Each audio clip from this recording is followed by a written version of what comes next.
Hello friends. This video deals with awakening. And awakening is way beyond the mind, which makes it really tricky to talk about. Because the mind wants to understand it and conceptualize it and bring mental meaning into something that has nothing to do with the mind. So I invite you to, as you listen to me, to be in a very receptive mode, allowing yourself to be touched or feel in a much deeper level of yourself. Maybe it resonates with you to listen with your heart, with your body, with your soul. Whatever word works for you. And this invitation is only about allowing yourself to receive and let it do what it wants to do for you.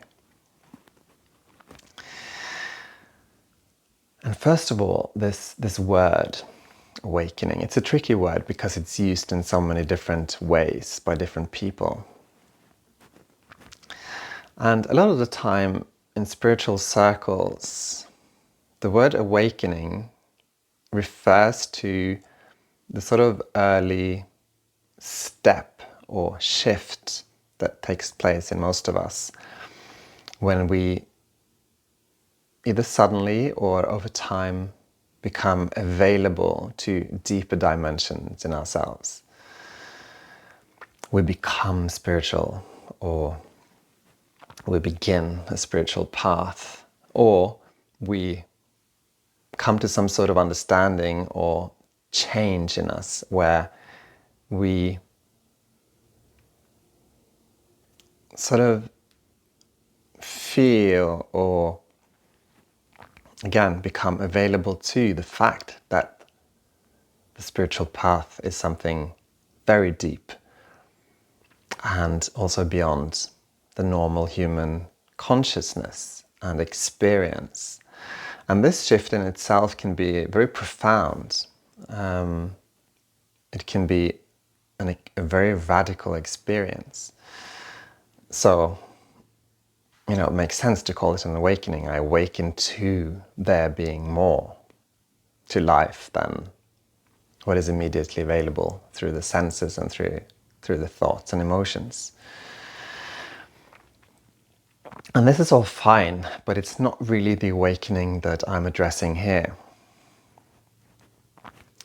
The awakening, as I use the word, is something that happens very late, in a very mature phase of spiritual seeking or spiritual development or deepening or revelation. There are so many beautiful words in this poetic part of our being and our experience.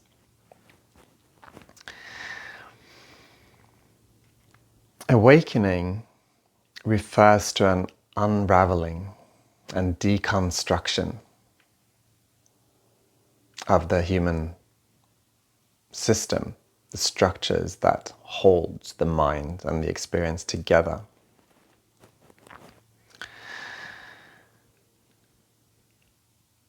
And as with all the things that I talk about, all the things that we experience as humans, the mind is expert at trying to simulate or emulate how that will look.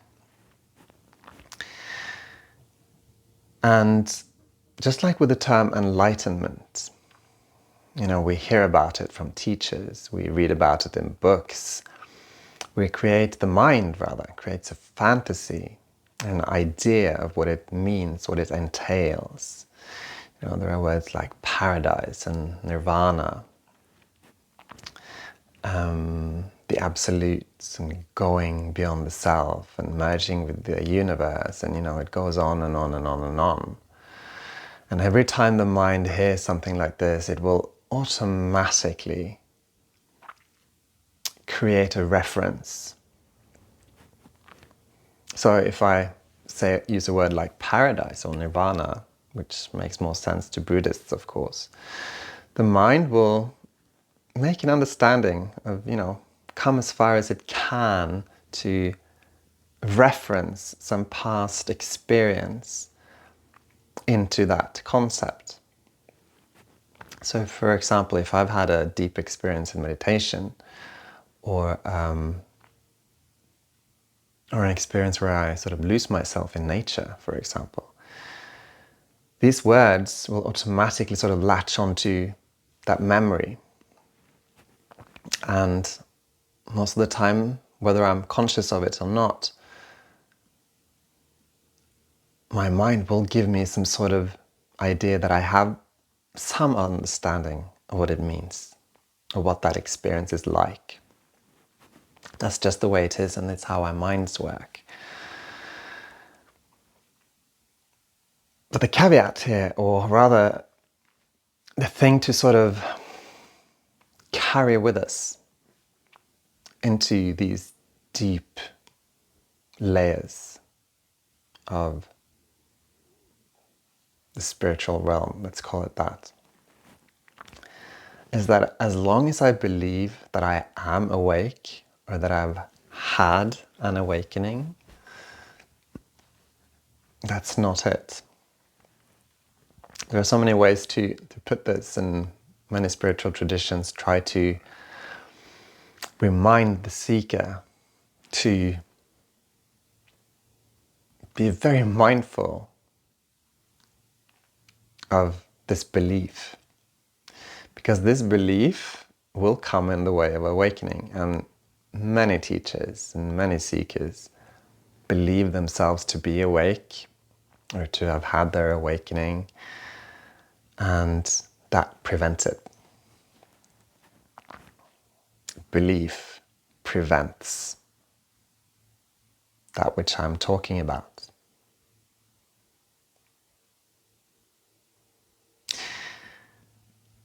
And to be without belief is impossible for the mind, which ultimately means that awakening is impossible.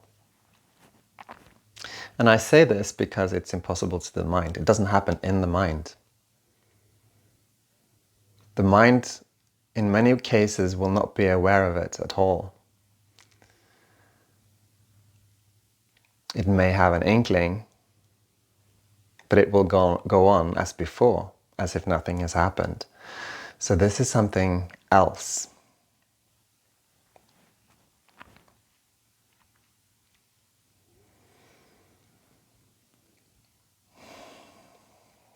As I mentioned, awakening is an unraveling. It's the collapse of the normal human experience, or rather the structure that holds the human experience together.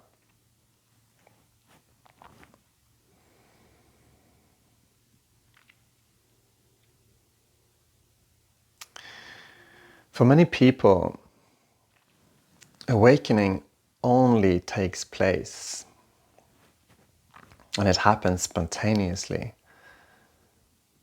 when all avenues of seeking have been exhausted.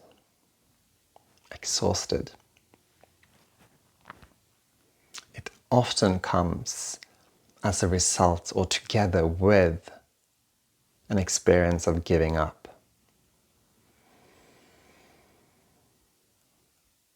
Because awakening or enlightenment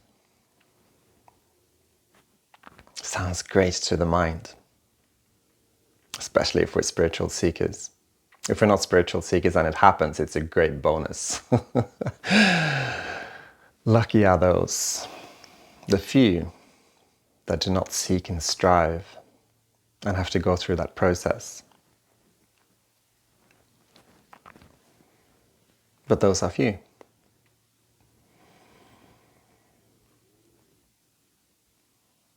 Because to the mind, and a spiritual seeker, awakening or enlightenment, or paradise or union, is the end point. It's the whole reason for the seeking. And I'm talking about the deep spiritual seeking here, not being spiritual in the sense of how I appear to others, because this is also part of spirituality, of being spiritual, being someone. It is just another identity that the human puts on him or herself. It's just the same as, having a political affiliation or supporting a particular football team, belonging to a particular group, coming from a particular area, all these identities that we have, that the mind uses to make sense of its confusion, ultimately.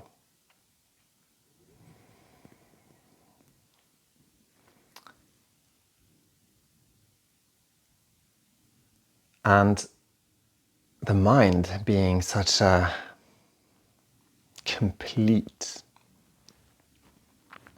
system, having an experience beyond the mind is in many ways impossible.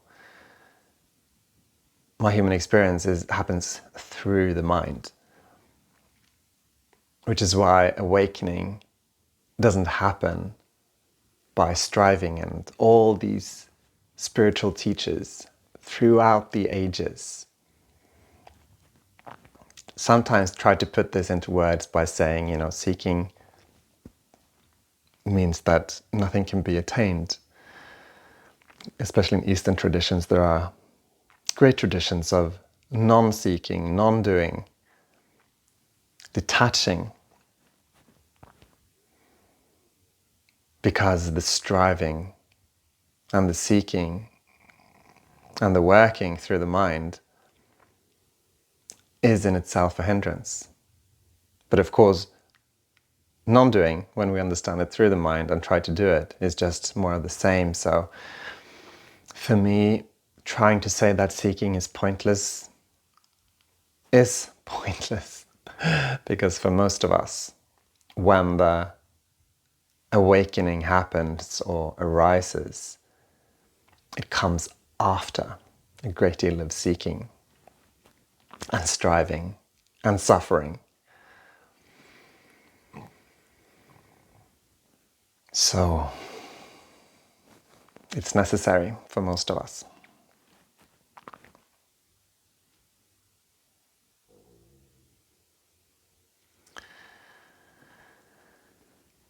So, again, awakening.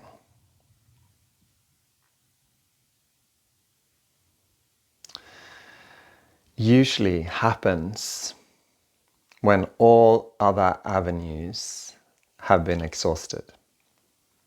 When I've done everything I can to find it, to make it happen. When I've tried repeatedly to let go of the mind, to surrender, to be no one, to not know anything. I've tried and I tried and I tried, and I say I try because that's how it feels. The mind feels like me.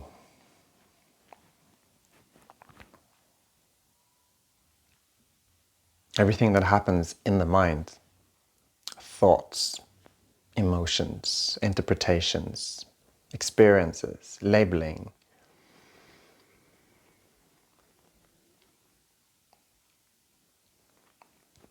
it all comes, or it all arises in my system in a way where immediately there is an experience of I did that. That thought is me, mine. That speech, those words that are coming out of my mind, that's me. It's a conscious thing. I choose to do it.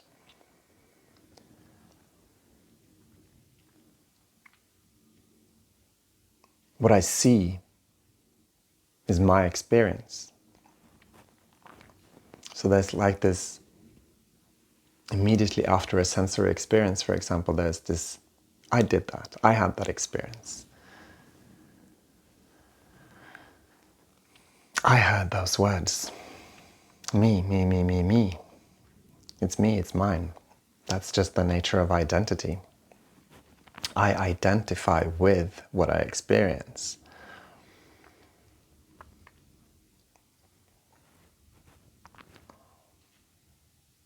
So I get an impulse that I want something, or I don't want something. A yes and a no, just to make it really simple. And that impulse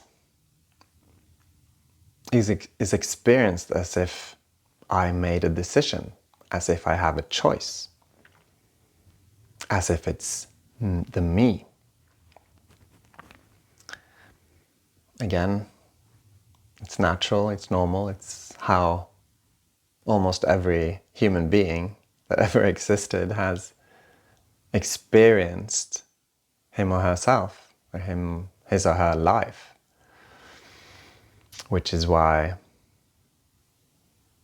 the traditional or the deep or the real spiritual work or the seeking or the revelation comes to very few, because this way that we operate, that our minds operate, sort of prevents another way of experiencing things. And which is why usually it takes deep, deep questioning or inquiry, as it's sometimes called in spiritual methods.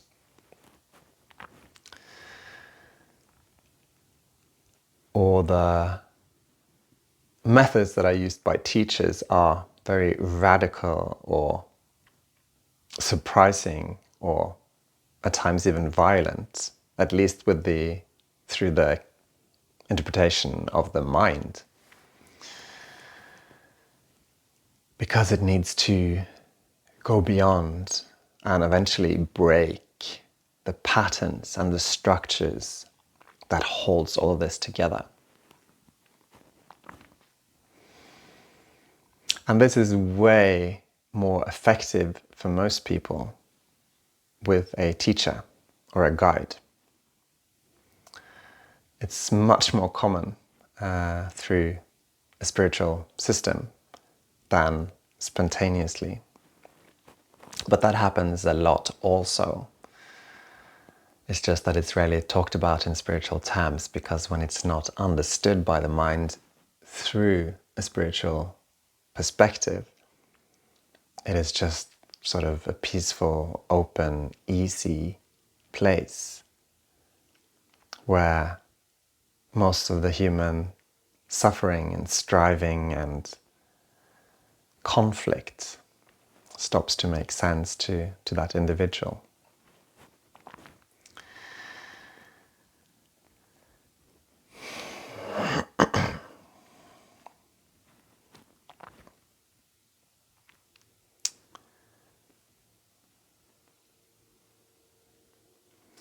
And there's another misunderstanding when it comes to awakening. And that is that it's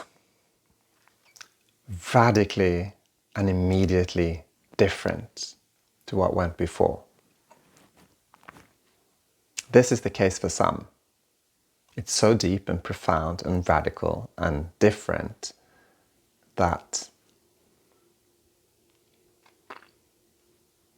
it's like day and night. But in most cases, I say that the structure through which an individual experiences him or herself or his or her life unravels and is deconstructed. But the mind sort of continues to operate or if you call it the ego. Sometimes, teachers will say, the ego is not the problem, the ego is needed. Which just means that, the mind is a natural part of the human being, the organic, the biological system. I need a mind to function as a human being in nature, in society, in relations.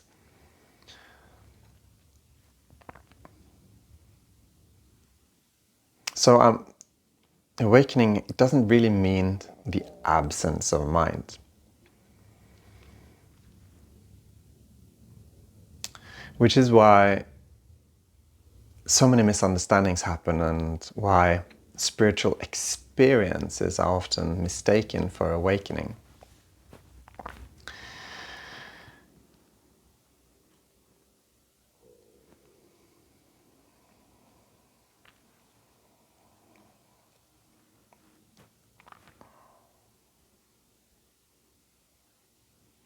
Because sometimes the mind just drops.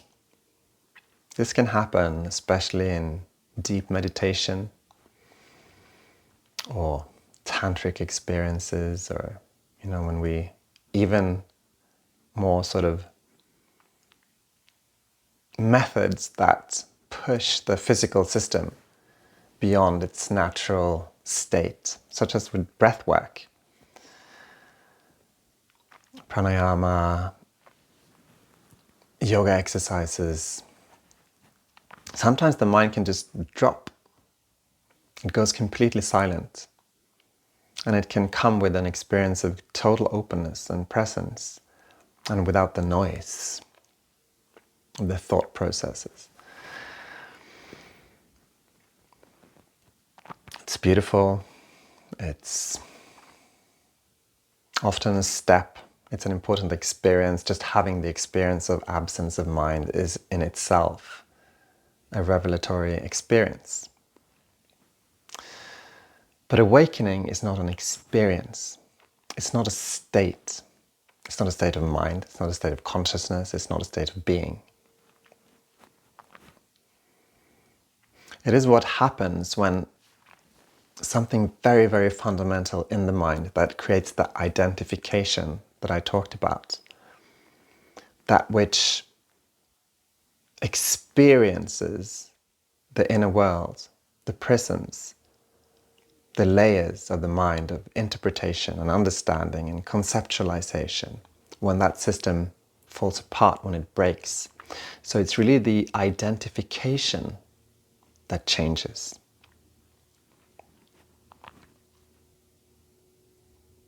And again, the mind will simulate this and pretend,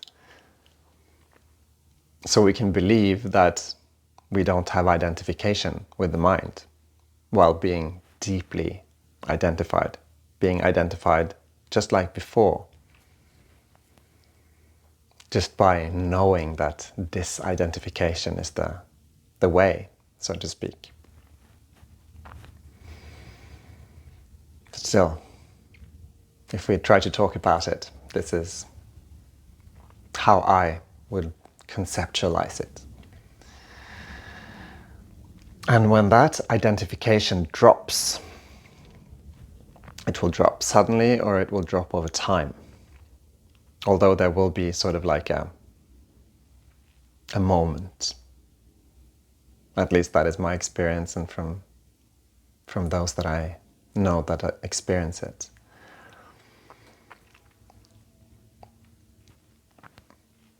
The drop of the identification means that experience will be different. But the mind doesn't just disappear. In my case, it took many years for the mind to just kept going and kept going. Because the mind, it doesn't leave one in a place of paradise. Some experience this and it creates great stories and something that we believe we have to strive for.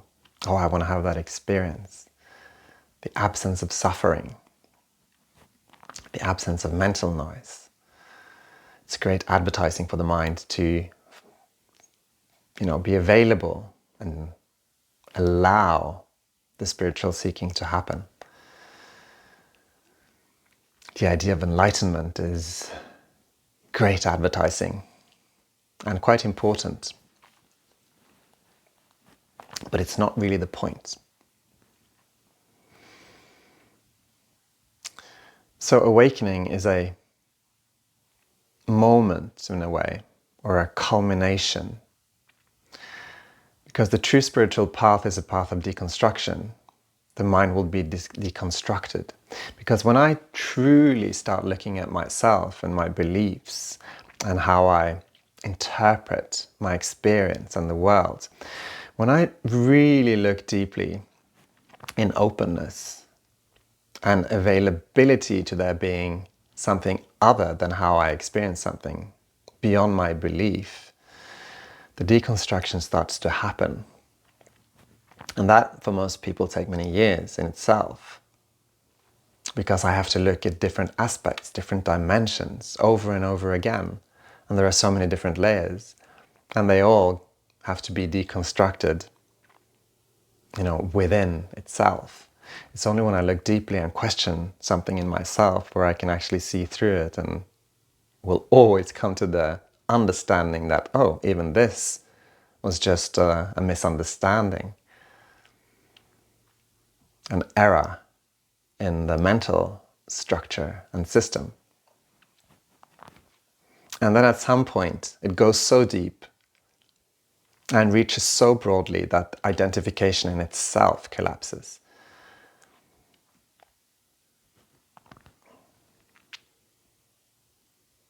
And that's when the true spiritual journey in many ways begins, because when that foundation of the mind, of identification, unravels, then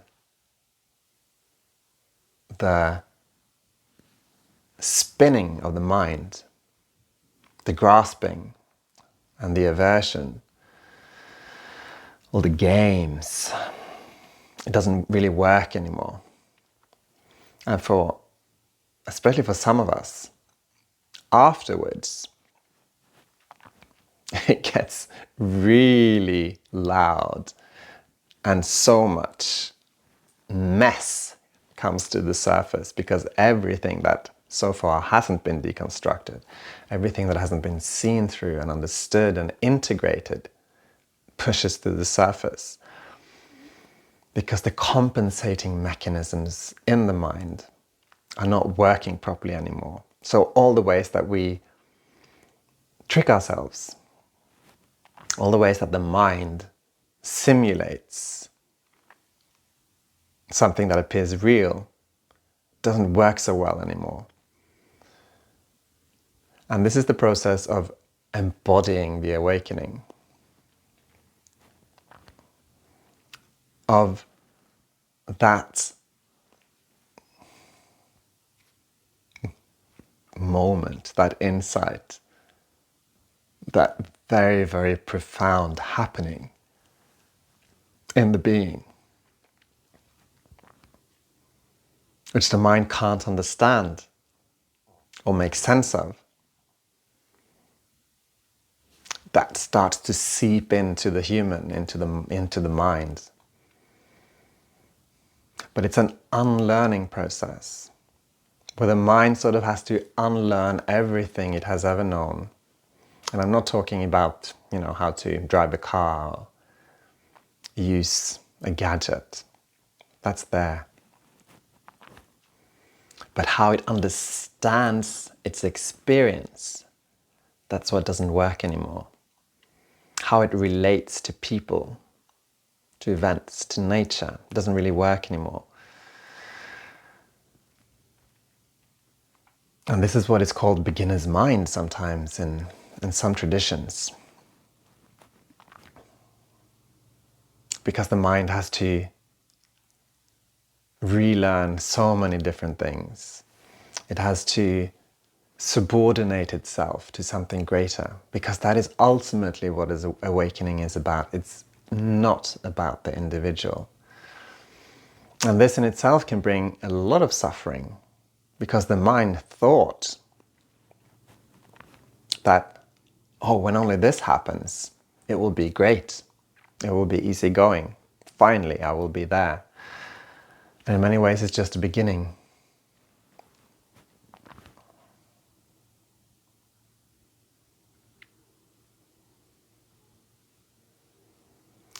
Because the individual, from that point on, sees its own irrelevance. That is what true awakening does. And it breaks through something where me and my experience is the only thing that really matters, is the only experience that is being had. I mean, I can think about the world, about other people. I will simulate it, my mind will simulate it. And I will have compassion and empathy and all these things for other people. But ultimately, it all revolves around me and my experience. Whereas awakening breaks the system. And the individual sees its own irrelevance, its own subordination, a drop in the ocean. My mind created immense amounts of pain in the aftermath of that for a very long time. For a mind that yearns for being someone, achieving something, awakening to reality is a huge shock. To others, it's a relief. Depends on how it happens. But ultimately, it's a relief for the system. Because the striving little by little falls away, the conflict falls away. It's not so important anymore because nothing is personal. It's not about me. It's not about me.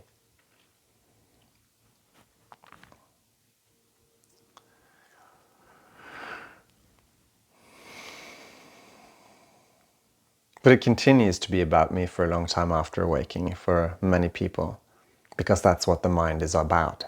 The mind is about the me. And it takes a long time for the noise to fade, for the inquiry to continue, for the learning to continue, for the human system to accept and to begin to cooperate with what is actually going on.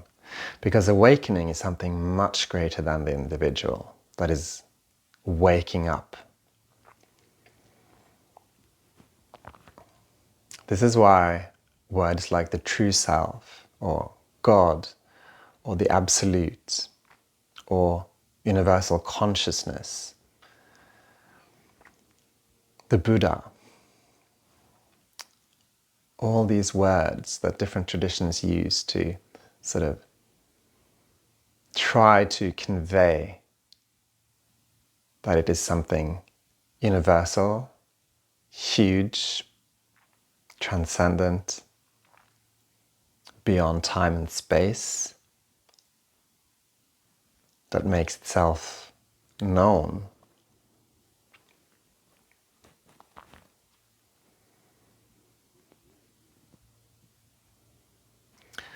And when this begins to move through an individual,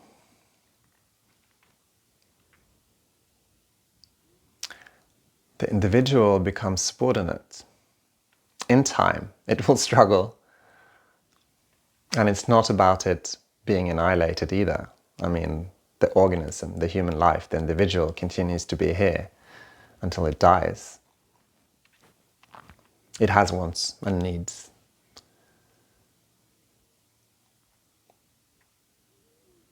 But it is secondary in many ways. It's something much greater that becomes important. So much human drama becomes irrelevant. a waste of time. Sort of pointless to spend time on it. It's a huge journey in itself to realize it and embody it in the individual. But it is something greater that wakes up. It's not the mind, it's not the human, it's not the individual that wakes up, although we can put it in those terms to make sense of it to a mind.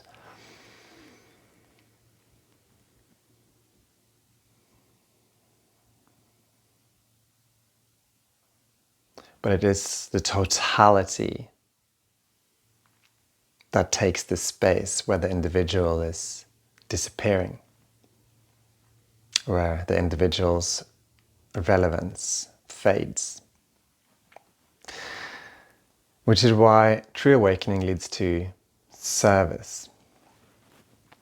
It leads to a reorientation towards activities or work or a life where one becomes available to something more important than the ego drive. My way. Who I have to be accepted, to be liked, to be part. Because the totality is the part. It is included.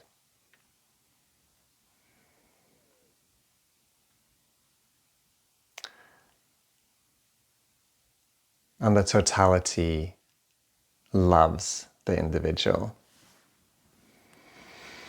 So there is infinite space for individual expression and the particular life that is lived.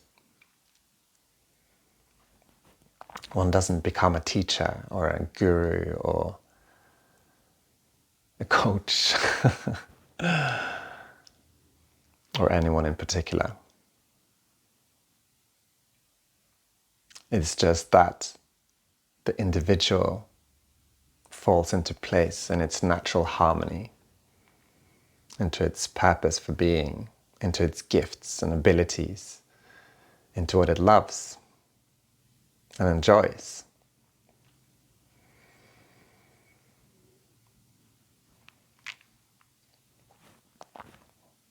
So the paradox is that although as a spiritual seeker I seek awakening, the awakening gives me as an individual nothing.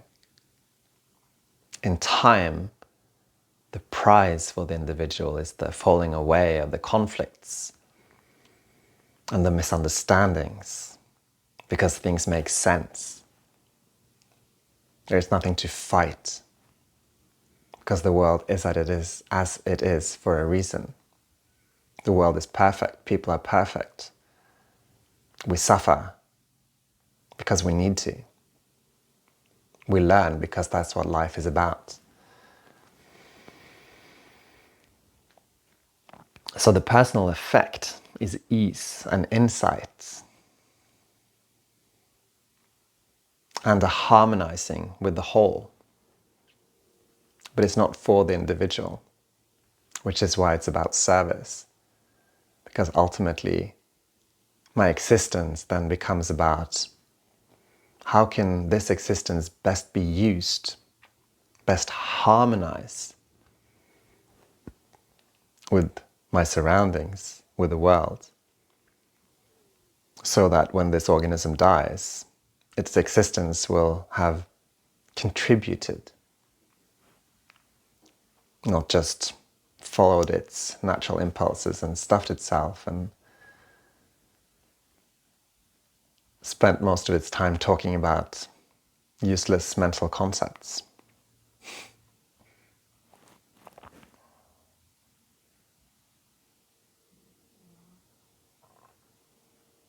And this is why it's worth talking about both spirituality and awakening, because after the awakening, finally, the individual is harmonized. It's of use. It's learning to subordinate itself to the greater forces and to be part, not from a place of conflict, but from a place of cooperation. Not about right or wrong, but about participation and involvement, which service is all about. Not a particular kind of service, but what service looks like through this human individual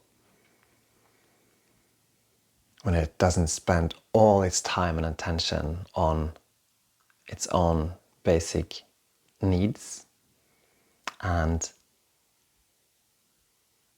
eternal striving for psychological safety and security, which is what we spend most of our time on, including when we're in conflict.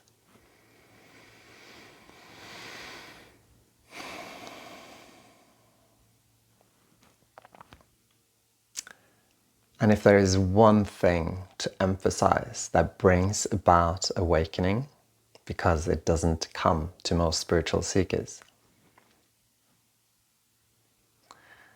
but the one thing that does make a difference is dedication and willingness to do whatever, or to be on the receiving end, rather, of whatever, in order for that to happen. And for a lot of us, there is an inner knowing. So when I speak about awakening now, when you're listening to this or watching this, you will know.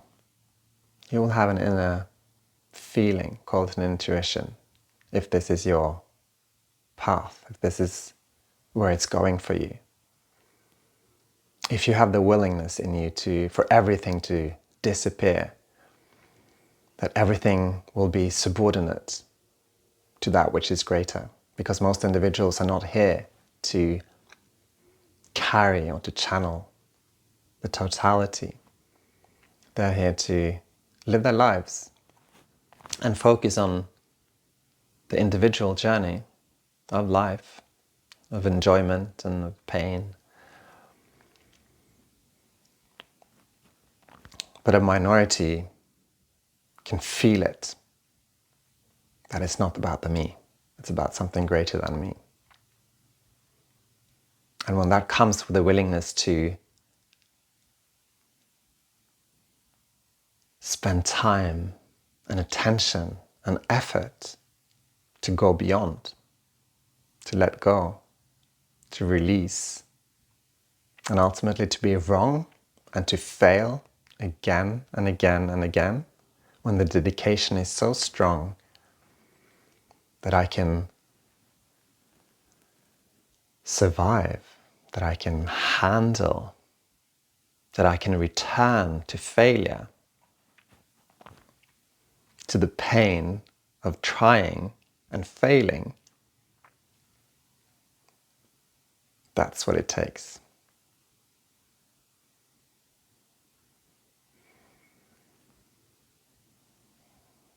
Thank you.